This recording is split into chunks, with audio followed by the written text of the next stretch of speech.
Bonjour à la famille immortelle de l'actualité et bienvenue sur notre chaîne. Au cours des dernières 24 heures, nous avons reçu la triste nouvelle du décès de talents extraordinaires et l'épisode d'aujourd'hui est dédié à l'hommage de leur mémoire. Avant de commencer, nous vous demandons votre soutien. Si cette vidéo ou l'héritage de ces personnes remarquables ont touché votre vie, veuillez considérer de donner un j'aime à cette vidéo en signe de respect et de souvenir. Merci. Numéro 6, il y a quelque chose d'intrépide dans l'émotion honnête. Penelope Milford a dit un jour dans une interview, et c'est ce que j'essaie de donner, l'honnêteté. Cette bravoure a illuminé chaque performance qu'elle a donnée sur scène et à l'écran au cours d'une remarquable carrière de 5 décennies. Penelope Milford, actrice et conteuse bien aimée, est décédée à l'âge de 77 ans. Elle est décédée paisiblement des suites d'une maladie privée entourée d'amour et de souvenirs. Le public l'a remarquée pour la première fois lorsqu'elle est apparue dans le rôle de Vi Monson dans le film acclamé par la critique Coming Home. Ce rôle lui a valu une nomination aux Oscars et a laissé une impression durable sur les spectateurs. À Broadway, elle a donné une performance émouvante dans Shenandoah, obtenant une nomination aux Drama Desk Awards et des éloges pour sa clarté émotionnelle. Elle avait un don rare, capable d'incarner la vulnérabilité, la grâce et le conflit en même temps. De Lorna Sinclair dans Valentino à la conseillère d'orientation Pauline dans Heathers, elle a donné des performances inoubliables qui résonnent encore aujourd'hui dans la culture pop. Son charme n'était pas seulement à l'écran, ses amis et collègues se souviennent d'elle comme d'une personne ancrée, passionnée et chaleureuse. L'acteur John Rubinstein a un jour partagé « Penelope ne faisait jamais que jouer, elle vivait chaque si née dans le Missouri et élevée dans l'Illinois, Penelope a apporté une force tranquille de ses racines du Midwest. Ses proches disent qu'elle n'a jamais recherché la gloire, seulement la vérité dans son travail. Ses performances ont parlé d'elles-mêmes. Les fans revoient ici encore ses films, attirés par des personnages qui semblent réels, bruts et humains. Bien qu'elle se soit retirée des projecteurs dans ces dernières années, son impact sur le théâtre américain et le cinéma indépendant reste profond. Les jeunes interprètes la citent souvent comme une pionnière discrète. La technique et la tendresse de Penelope ont inspiré une génération. Elle a partagé sa vie avec ses maris Michael David Lai et Ron Dante. Les détails concernant sa famille restent personnels car elle a choisi de garder cette partie de son monde à l'écart des caméras. Le monde a perdu une artiste remarquable, mais chaque fois que quelqu'un revoit l'un de ses rôles, son esprit continue de vivre, ressenti dans chaque regard, chaque ligne et chaque geste. Ses performances ont apporté la vérité à la narration. Cette vérité ne s'efface jamais. Hommage à Penelope Milford, numéro 5. Ces scènes apportaient toujours un sourire et un sentiment de cœur à notre plateau. Ces mots partagés par l'équipe de Father of the Bride font écho à la façon dont beaucoup se souviennent d'Ed Williams, un homme dont la présence douce et le sens comique aiguisé ont laissé une impression durable. Ed Williams est décédé paisiblement à l'âge de 98 ans. Son décès survient après une vie remarquable remplie de passion, d'humour et d'une gloire tardive. Pour beaucoup, il restera à jamais Ted Olsen, le technicien de laboratoire impassible et brillant de Police Squad et des 3 films Naked Gun. Avec un timing parfait et une présence inoubliable, Ed a contribué à définir le ton unique de cette franchise bien aimée, mais bien avant que Hollywood ne l'appelle, Ed était une voix respectée dans le monde de l'éducation. Professeur de radiodiffusion et d'art oratoire au Los Angeles City College, il a inspiré des générations d'étudiants, alliant son amour de la performance à un talent pour l'enseignement. Son parcours vers la gloire à l'écran a commencé au milieu de la cinquantaine, un âge où beaucoup ralentissent. Pour Ed, ce n'était que le début. Les rôles sont venus rapidement, du révérend attentionné dans Father of the Bride aux apparitions dans House, Matlock et même dans des franchises cultes comme Carnosaur. Ed avait un don pour jouer des personnages calmes, sages et légèrement excentriques, souvent des ecclésiastiques ou des scientifiques, reflétant sa propre âme stable et son esprit vif. Au-delà du jeu d'acteur, on se souvient de lui pour son humilité et sa patience.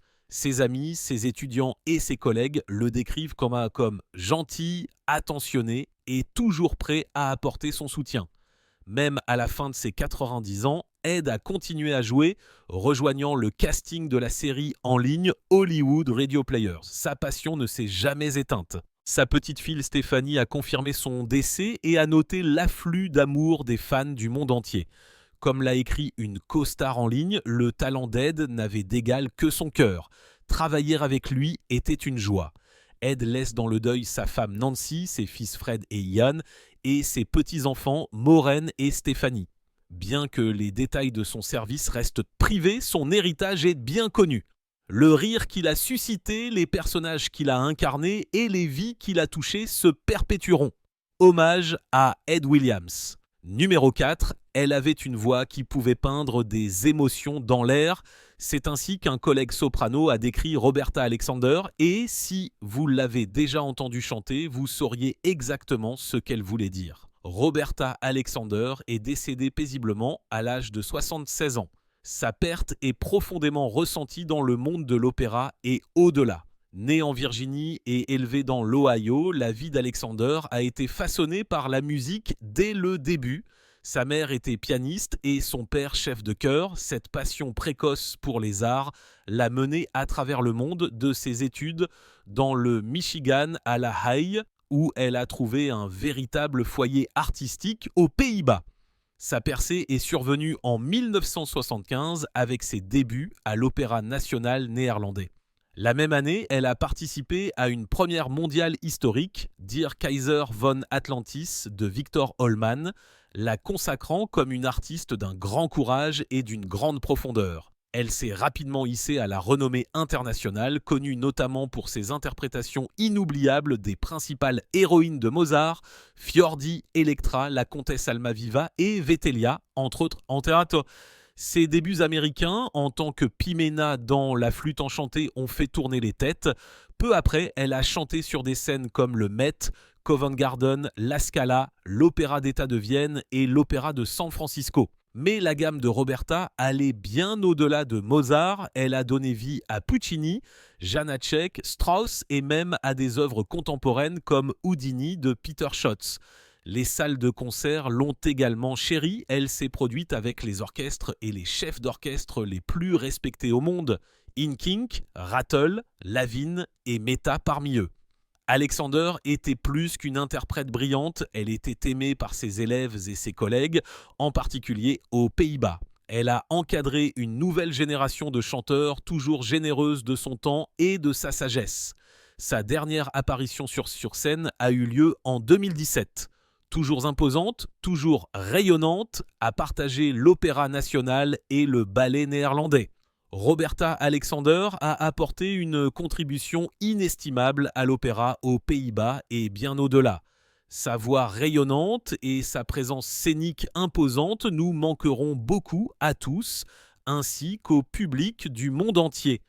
Elle laisse dans le deuil son mari Sebbe Ridstra et un héritage de courage, d'élégance et d'inspiration. Roberta Alexander a illuminé chaque espace dans lequel elle entrait, non seulement avec de la musique, mais aussi avec de la joie, de la force et de l'honnêteté.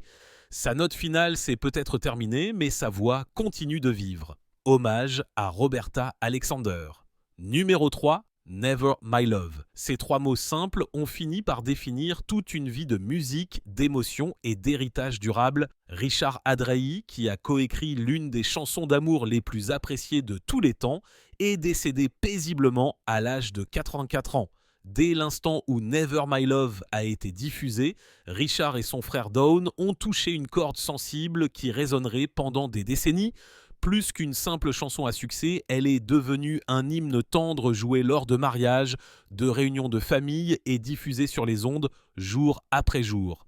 À la fin du XXe siècle, elle était devenue l'une des chansons les plus jouées à la radio et à la télévision aux États-Unis.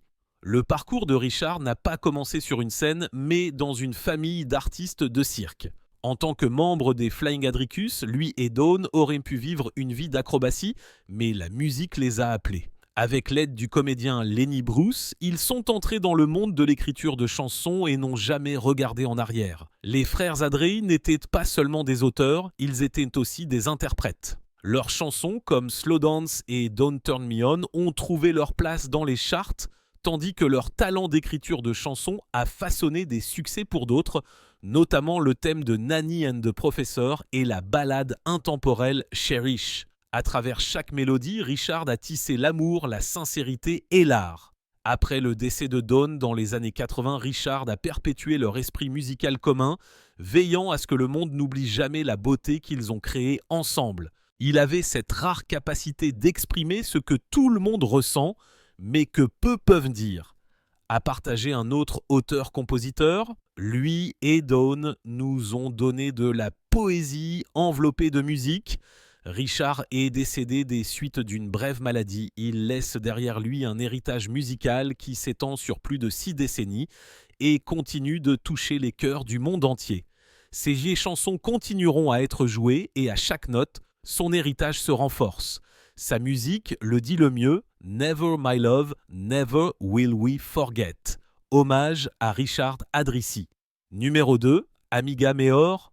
Ces mots partagés par une amie proche, Gina Calderone, ont résonné sur les médias sociaux dans les jours précédant le décès déchirant d'Alejandro Kin. Ils servent maintenant de tendre rappel de l'amour et de l'espoir qui l'entouraient. Connue par des milliers de personnes sous le nom de Baby Demon, Alejandra n'était pas seulement un visage sur un écran. Elle était une voix pour une génération. Avec son maquillage sombre, son style punk et son honnêteté sans concession, elle a créé un espace pour ceux qui se sentaient invisibles. Grâce à sa présence audacieuse sur des plateformes comme TikTok et Instagram, elle a donné à beaucoup le courage d'être eux-mêmes. Alejandra est décédée à seulement 24 ans. Les circonstances font l'objet d'une enquête, mais l'impact qu'elle a laissé est incontestable. Sa carrière, bien que brève, a suscité de larges conversations sur la santé mentale, l'identité et la beauté de l'expression de soi. Chaque vidéo virale n'était pas seulement un divertissement, c'était un message de défi, d'empathie et d'autonomisation.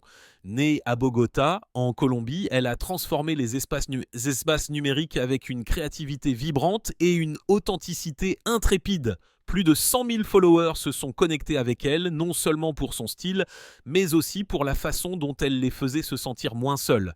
Ses réflexions sincères et son soutien aux jeunes voix marginalisées ont créé un type de communauté rare basée sur la confiance et la compréhension. L'influence d'Alejandra s'est étendue bien au-delà des médias sociaux. Elle a contribué à redéfinir ce que signifie inspirer, non pas avec des filtres ou la perfection, mais avec une vérité brute et un courage émotionnel. Les fans disaient souvent qu'elle les faisait se sentir écoutées quand personne d'autre ne le faisait.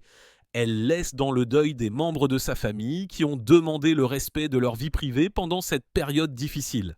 Par profond respect, aucun autre détail sur les services commémoratifs n'a été divulgué. La lumière d'Alejandra a brillé de 1000 feux. Dans ses mots, son style et son courage de s'exprimer, elle a donné aux autres la force de faire de même. Le monde numérique ressent cette absence aujourd'hui, mais son héritage continuera de se répercuter sur tous les jeunes qui osent être différents. Hommage à Alejandra Esquin. Quoi de neuf sur Internet? Nouvelle 1.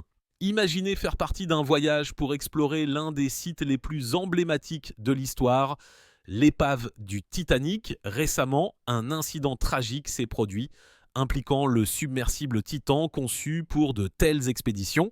Le 18 juin 2023, le submersible a implosé lors de sa descente vers l'emplacement du Titanic dans l'Atlantique Nord. Malheureusement, les 5 personnes à bord ont perdu la vie. Une enquête a révélé qu'une ingénierie défectueuse et des mesures de sécurité inadéquates étaient des facteurs clés dans cet accident tragique. Le submersible, d'une valeur de plusieurs millions, s'est avéré avoir subi des dommages lors de plongées précédentes, ce qui a affaibli sa structure. Malgré l'issue dévastatrice, l'incident souligne l'importance de normes de sécurité rigoureuses dans l'exploration des profondeurs marines. En réfléchissant à cet événement, nous honorons la mémoire de ceux qui se sont aventurés dans l'inconnu avec courage et curiosité. Leur héritage inspire de meilleures pratiques de sécurité pour les futurs explorateurs, garantissant que de telles tragédies ne soient jamais oubliées et que des leçons soient tirées pour protéger ceux qui osent explorer les profondeurs de nos océans. Nouvelle 2. Si vous avez déjà ri avec Annie Hall, été émerveillé par K. Adams dans Le Parrain, ou admiré la sagesse excentrique de Diane Keaton, vous la connaissez déjà comme une véritable originale d'Hollywood.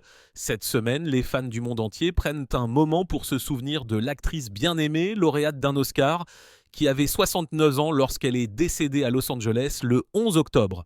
Sa famille a partagé que la cause était une pneumonie et que Diane a passé ses derniers jours à la maison, entourée de ses proches. La carrière remarquable de Diane Keaton a duré des décennies. De ses performances emblématiques dans des classiques comme Annie Hall et Le Parrain à des favoris modernes comme Something's Got to Give, elle n'était pas seulement une actrice chérie. Elle était également connue pour son esprit, son style unique et son cœur généreux.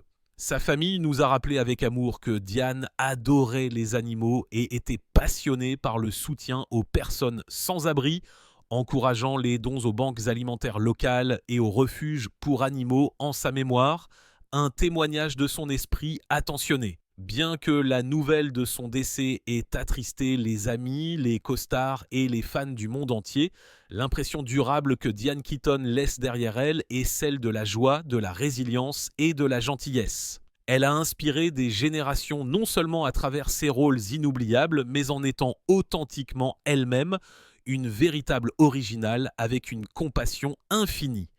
Ainsi, en nous souvenant de Diane Keaton, on nous rappelle de suivre son exemple. Adoptez ce qui vous rend unique et veillez toujours sur vos voisins, qu'ils soient à 2 ou à 4 pattes. Nouvelle 3. 4 teams de Fox News partagent des mises à jour incroyablement courageuses et personnelles sur son parcours de santé. Et son histoire est vraiment inspirante. Il y a 8 mois, quelques heures seulement avant de donner naissance à son premier enfant, Kat a reçu le diagnostic choquant d'un cancer du sein de stade 0, plus précisément un carcinome canalaire in situ. Ce type de cancer signifie que des cellules se sont développées dans un canal lactifère mais ne se sont pas encore propagées à d'autres tissus mammaires. Après avoir accueilli son bébé, Kat a été confrontée à l'une des décisions les plus difficiles de sa vie. Les médecins lui ont donné 2 options, une tumorectomie moins invasive avec des traitements supplémentaires ou une double mastectomie. Malgré la difficulté, Kat a choisi la mastectomie parce qu'elle voulait minimiser tout risque de propagation du cancer. Elle décrit cela comme la chose la plus difficile qu'elle ait jamais faite et, d'une certaine manière, une décision facile, sachant que cela lui donnait les meilleures chances d'être là pour son fils. Environ 1 mois après être devenue infirmière, Kat a subi la double mastectomie. Elle y a été remarquablement ouverte sur le bilan émotionnel, d'autant plus que cela s'est produit au moment même où les gens demandent bien naturellement aux nouvelles mères si elles allaitent, ne pas pouvoir tenir son nouveau-né immédiatement après l'opération a été extrêmement difficile et l'a fait douter d'elle-même en tant que mère. Même si elle savait qu'elle faisait tout pour être dans la vie de son enfant le plus longtemps possible, le voyage n'est pas encore terminé. En juillet, Kat a subi une chirurgie de reconstruction mammaire et elle attend avec impatience sa prochaine intervention en décembre pour la construction du mamelon avec un tatouage à suivre 6 mois plus tard. Elle est vraiment enthousiaste à l'idée de ces prochaines étapes. Ce qui est vraiment remarquable chez Kat, c'est son honnêteté quant aux moments difficiles. Elle s'autorise à pleurer quand elle en a besoin, reconnaissant que certains jours sont simplement difficiles, mais ensuite elle se reprend et continue. Le courage de Kat Tim de partager son histoire tout en conciliant la maternité et sa carrière témoigne de sa force. Elle montre aux femmes du monde entier qu'il est normal d'avoir des moments difficiles, de pleurer ce que vous avez perdu et de continuer à avancer avec espoir et détermination. Nouvelle 4. Si vous avez passé votre vie à voyager ou simplement à vous émerveiller devant le miracle du vol, l'histoire d'aujourd'hui, en provenance de Corée du Sud, touche vraiment la corde sensible. Un matin de décembre 2024, le vol 2216 de Jeju Air, un Boeing 737 rempli de 169 passagers et membres d'équipage, se dirigeait vers l'aéroport international de Muan. Tragiquement, l'avion a heurté une volée d'oiseaux à l'approche, causant un grave problème de moteur. Et dans le chaos, l'équipage a par inadvertance coupé le mauvais moteur. L'avion s'est écrasé au-delà de la piste et malgré les efforts héroïques des intervenants d'urgence, seuls 2 membres d'équipage ont survécu. Les familles se sont réunies dans une douleur inimaginable, mais aussi dans une force incroyable. Elles ont honoré leurs proches et se sont même réunies pour promouvoir de meilleures réglementations en matière de sécurité, espérant que les futurs voyageurs seront plus en sécurité grâce à ce chapitre douloureux. À la suite de cet événement, la communauté et des milliers de bénévoles se sont unis pour apporter leur soutien et la Corée du Sud a remanié les principales mesures de sécurité aéroportuaire, nous rappelant comment la compassion, le souvenir et un engagement envers le progrès peuvent briller après les jours les plus sombres. Aujourd'hui, alors que les familles continuent de se souvenir de ceux qui ont été perdus, avec des prières, des souvenirs et une détermination à protéger les autres, elles montrent que même dans le deuil, l'amour, l'unité et l'espoir perdurent. Nouvelle 5. Imaginez-vous vous réveiller un jour avec un diagnostic qui change tout, mais au lieu de le laisser vous définir, vous l'utilisez pour inspirer les autres. C'est exactement ce que Kathy Kirsten, l'ancienne star de The Bachelorette, a fait. Diagnostiquée avec un cancer du sein métastatique à seulement 34 ans, Kathy a transformé son parcours en une puissante mission de plaidoyer. Elle a été ouverte sur son expérience sur les médias sociaux, sensibilisant à la réalité du cancer du sein chez les jeunes femmes. L'approche de Katie face à son diagnostic est tout simplement inspirante. Malgré les défis, elle reste optimiste, se concentrant sur les progrès médicaux qui lui donnent l'espoir d'un avenir meilleur. Ces traitements ont donné des résultats prometteurs avec une réduction de ses tumeurs, ce qui est une lueur d'espoir pour toute personne confrontée à des batailles similaires. La détermination et la résilience de Katie l'ont mise en contact avec une communauté de soutien à la fois en ligne et grâce à son travail avec la Breast Cancer Research Foundation. Son message est clair. Le cancer du sein peut toucher n'importe qui, quel que soit son âge, et il est crucial de rester vigilant quant à notre santé. Elle souligne l'importance de connaître notre corps et de consulter un médecin si quelque chose ne va pas. Le parcours de Katie témoigne du pouvoir de la communauté et de l'impact du plaidoyer. Son histoire restera dans les mémoires comme une lueur d'espoir et de résilience, inspirant les autres à faire face à leurs défis avec courage et détermination. Alors que nous honorons le mois de la sensibilisation au cancer du sein, l'esprit et le dévouement de Katie continueront d'inspirer d'innombrables personnes, nous rappelant à tous la force, la beauté et la persévérance. Numéro 1, un leader ne gravit pas l'échelle seul, il élève les autres en même temps qu'il s'élève. Ces mots, prononcés autrefois par Ria Odinga, reflètent une vie passée à élever une nation. Ria Amolo Odinga, l'une des voix les plus durables du Kenya, en faveur de la démocratie et de la justice, est décédé à l'âge de 80 ans. Il est décédé alors qu'il recevait un traitement au Kerala, en Inde, après avoir subi un arrêt cardiaque. Son décès marque la fin d'une ère politiquement puissante, mais son héritage perdure. Né à Maseno, le parcours de 6 décennies de Ria dans la fonction publique a été défini par le courage et la résilience. De la détention sans procès pendant les jours les plus sombres du régime à parti unique à la défense ferme d'élections libres, Ria a donné sa vie au progrès démocratique du Kenya. Il a été Premier ministre de 2008 à 2013, après avoir contribué à la négociation de l'accord national qui a mis fin à la violence post-électorale. Ce rôle n'était pas seulement une question de pouvoir pour Ria, il s'agissait de guérir un pays en souffrance. En tant que chef du mouvement démocratique Orange, il a inspiré des millions de personnes. Bien qu'il se soit présenté 5 fois à la présidence sans remporter la victoire, il est resté une force puissante pour la responsabilisation, la transparence et la réforme. Ses efforts se sont étendus au-delà de la politique. Il a été ministre de l'énergie, puis des routes et du logement, modernisant des secteurs qui touchent la vie quotidienne des Kenyans. Ria a également défendu les droits de l'homme, l'inclusion régionale et les voix des marginalisés. Un moment décisif est survenu en 2018 avec la poignée de main entre Raila et le président de l'époque, Uhuru Kenyatta. Ce n'était pas seulement symbolique, cela a apaisé les tensions politiques et ouvert la voie à l'initiative de construction de ponts. Bien qu'elle ait rencontré des difficultés, l'idée d'un Kenya plus uni a pris racine. Sa dernière action publique a été une tentative de diriger la Commission de l'Union africaine. Bien que sans succès, cela a montré qu'à 69 ans, Raha rêvait encore en grand pour l'Afrique. Affectueusement appelé Baba par beaucoup, il était admiré pour son esprit fougueux, son esprit vif et sa profonde empathie. Sa présence sur la scène politique était à la fois imposante et rassurante. Le président William R. a déclaré une période de deuil national. Les hommages ont afflué de la part des dirigeants du monde entier, se souvenant d'un homme qui s'est tenu aux côtés du peuple, jamais au-dessus de lui. Raila laisse dans le deuil sa femme bien-aimée, Ida, et leurs enfants. Son courage, sa passion et sa quête de justice perdurent.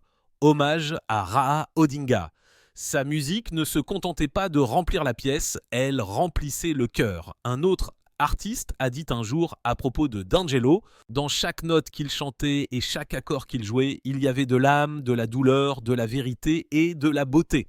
Aujourd'hui, le monde dit au revoir à un homme dont la voix a contribué à définir une génération.